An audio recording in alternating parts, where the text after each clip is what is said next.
गांव रहस्यमयी और अजीबोगरीब कहानियों से भरा हुआ था। वहां के बुजुर्ग एक किस्सा अक्सर सुनाया करते थे, जिसे सुनकर लोग डर से कांप उठते। यह किस्सा बारिश के साए के बारे में था।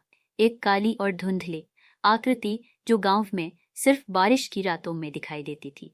गांव के बुजुर्गों का कहना था कि यह साया किसी बदरूह का था, जिसे कभी शांति नहीं मिली और वह हर बारिश के साथ वापस आता ताकि अपने प्रतिशोध की आग को शांत कर सके। अगर कोई उस साए को देख लेता तो वह फिर कभी सही सलामत नहीं रहता। पहला ग्रामीण घबराते हुए, आसमान में काले बादल छा गए हैं। लगता है आज रात फिर से तेज बारिश होगी। हमें जल्दी घर लौटना चाहिए। दूसरा ग्रामीण चिंतित होकर, हाँ, और जब भी ऐसी बारिश होती है वो साया जरूर आता है। मैं अपने दरवाजे और खिड़कियां अच्छे से बंद कर दूंगा। तीसरी ग्रामीण बुजुर्ग महिला, भयभीत, याद रखना, बच्चों को आज रात बाहर मत जाने देना। बारिश का साया सिर्फ उन्हीं को ढूंढता है जो बाहर होते हैं। चौथा ग्रामीण सावधान करते हुए, आज रात कोई भी घर से बाहर न निकले। जब बारिश शुरू हो तो सभी अपने अपने घरों में दुबक जाएं। यह साया किसी को भी नहीं बख्शता। बुजुर्ग व्यक्ति दूसरे ग्रामीण से, तुमने पिछले साल वाली रात को देखा था? 3 लोग गायब हो गए थे और उनके शरीरों पर अजीब से निशान मिले थे। ऐसा मत हो कि आज रात फिर कुछ हो जाए। पहला ग्रामीण डरते हुए, कहते हैं जिसने भी उस साए को देख लिया वह फिर कभी सही सलामत नहीं रहा। हमें हर हाल में आज रात उससे बचना होगा। यह गांव एक पहाड़ी की तलहटी में बसा हुआ था और जैसे ही बारिश होती वहां हर ओर घना कोहरा छा जाता, जैसे जमीन और आसमान के बीच कोई दूरी न बची हो। गांव के लोग उस समय अपने घरों के दरवाजे और खिड़कियां बंद कर लेते और किसी भी हालत में बाहर निकलने से बचते। उनके दिलों में यह डर था कि कहीं बारिश का साया उन तक न पहुंच जाए। एक बार गांव में तूफानी बारिश की भविष्यवाणी की गई। आसमान पर काले बादल छा गए थे और हवा तेज होने लगी थी। दूसरी ग्रामीण जल्दी से बच्चों को बुलाते हुए, आ जाओ जल्दी से घर के अंदर, बारिश शुरू होने वाली है, कहीं बाहर मत जाना, समझे? तीसरा ग्रामीण बुजुर्ग व्यक्ति, यह कोई साधारण बारिश नहीं होगी। जब भी ऐसा मौसम आता है कुछ न कुछ अनहोनी जरूर होती है। सन हंसते हुए, ये साया वाया कुछ नहीं होता। ये सब लोगों की बनाई हुई कहानियां हैं ताकि हमें डराया जा सके। आज हम सच का पता लगाएंगे। नदीम मुस्कुराते हुए, बिल्कुल, अगर कुछ होता भी है तो हम 3 हैं, हम डरने वाले नहीं हैं। 3 दोस्त, हसन, नदीम और अहमद, जो बचपन से एक दूसरे के साथ थे, इन कहानियों पर कभी यकीन नहीं करते थे। वे समझते थे कि ये सब गांव वालों की बनाई हुई काल्पनिक बातें हैं, जिनका हकीकत से कोई वास्ता नहीं है। उस रात जब बारिश शुरू हुई और गांव के लोग अपने घरों में दुबक गए, हसन, नदीम और अहमद ने एक नई रोमांचक यात्रा का फैसला किया। वे तीनों अपने घरों से बाहर निकले और गांव के उस पुराने और सुनसान हिस्से की ओर बढ़ने लगे, जहां कहा जाता था कि बारिश का साया ज्यादा दिखाई देता है।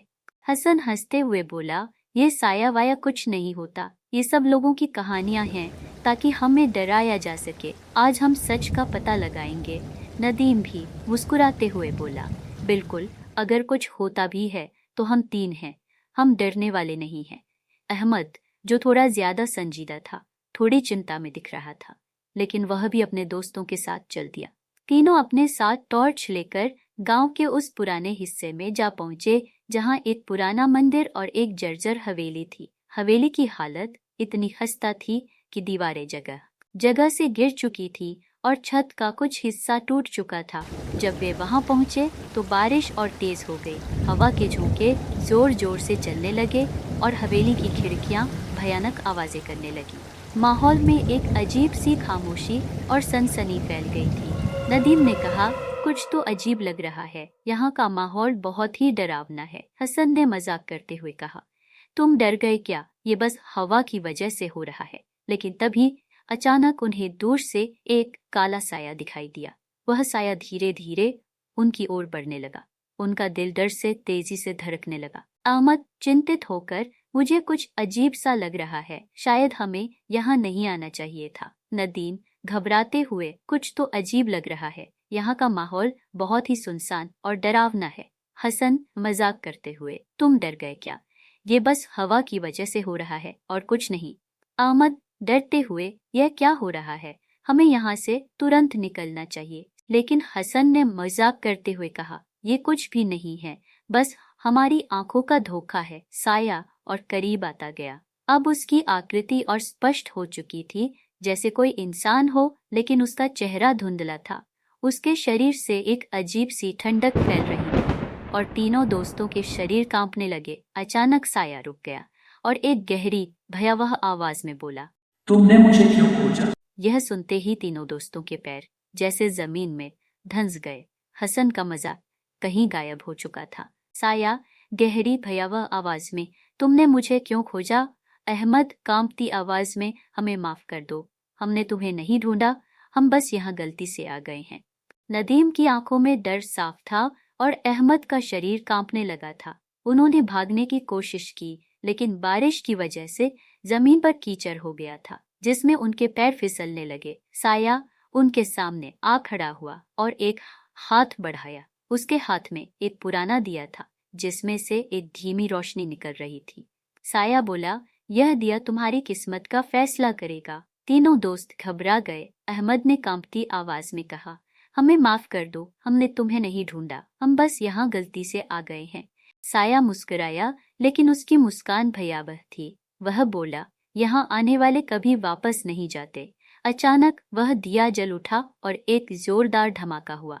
तीनों दोस्त बेहोश होकर जमीन पर गिर पड़े। अगली सुबह गांव के लोग उन तीनों को हवेली के पास बेहोश हालत में पाए। उनके शरीरों पर अजीब और रहस्यमयी निशान थे, जैसे किसी ने उन्हें छुआ हो। गांव के बुजुर्गों ने उन्हें देखा और कहा, ये वही निशान हैं जो बारिश के साए के शिकार होने वालों के होते हैं। हसन, नदीम और अहमद कभी अपनी असली हालत में वापस नहीं आ सके। वे हमेशा डर के साए में जीते थे और जब भी बारिश होती वे अजीब अजीब बातें करने लगते, जैसे कोई उनसे बातें कर रहा हो। गांव के लोग आज भी उस हवेली के पास नहीं जाते और हर बारिश की रात अपने घरों में कैद हो जाते हैं। कहते हैं कि बारिश का साया अब भी गांव के उस हिस्से में घूमता है